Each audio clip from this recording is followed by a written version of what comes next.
So today I'm reviewing some baby Keem. He came through with Casino. I was like, is this just gonna be a dud? Is this gonna be a Roddy Rich situation where he has that really high, and then it just slowly kind of just you just forget about it. Um, you know, uh, but nah, baby Keem came through. Baby Keem is A1.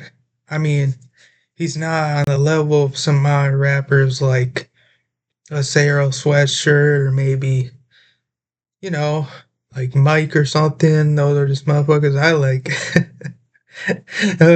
He's got a lot of style though. He's got a lot of swag, and I think on this album, I love his voice. I think he's got one of the most unique voices lately. And I mean, his cousin has a nice voice too. Even though they both were like, when they were young, I'm pretty sure they were like, what am I going to do with this voice? Sounds weird, doesn't sound like a normal, gruff rapper like 50 Cent or some shit like that. But really, the high pitched voices are the thing now, honestly. And I think Baby Keem just made that even more prevalent. And I think it was interesting actually on this album how he had a little bit more deep voice moments though, where he was, he wasn't like this, he wasn't like super deep. He was more talking like, you know, just maybe his natural voice, honestly. And I would say that it was cool. It was cool to hear that. Maybe he was just had a little bit more just gruffness or maybe smoked a lot or some shit.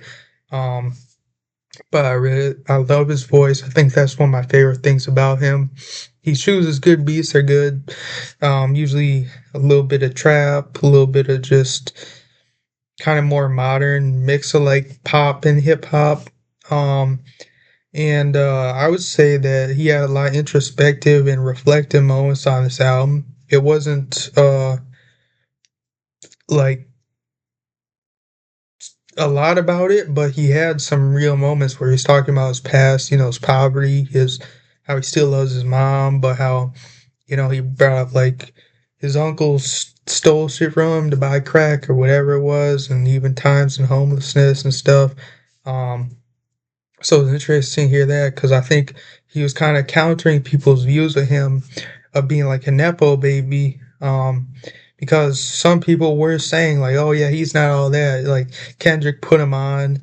Um, but I don't think that's the case. I would say that he worked for what he got with his fame, and honestly, from what I can tell, his first mixtape prior to even the Melodic Blue, he was coming through with stuff that nobody even knew he knew Kendrick. People didn't even really know his background of his identity, to my knowledge. Um, so I think he's doing great. I think he's just maintaining nothing too new. I mean, it's only 35 minutes album.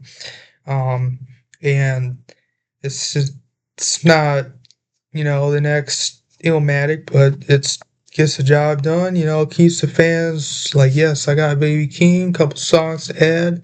So I think he succeeded with that. I think it kind of reminds me of Don't Be Dumb, where people were waiting for a while, like when's it gonna drop, when's it gonna drop, not as anticipated, just because people were giving him time and it wasn't as long as ASAP. But um, yeah, I'm just making the comparison because they both fed the fans.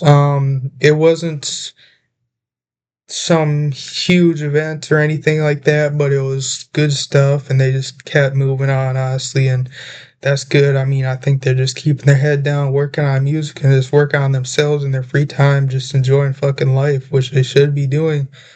So props to Baby Keem for that. I think Baby Keem did a good job with Casino. Definitely check it out if you haven't checked it out already. So that's about it. I would say that my last thing is Kendrick feature was, it was all right, but yeah, that's about it. Peace. Take care.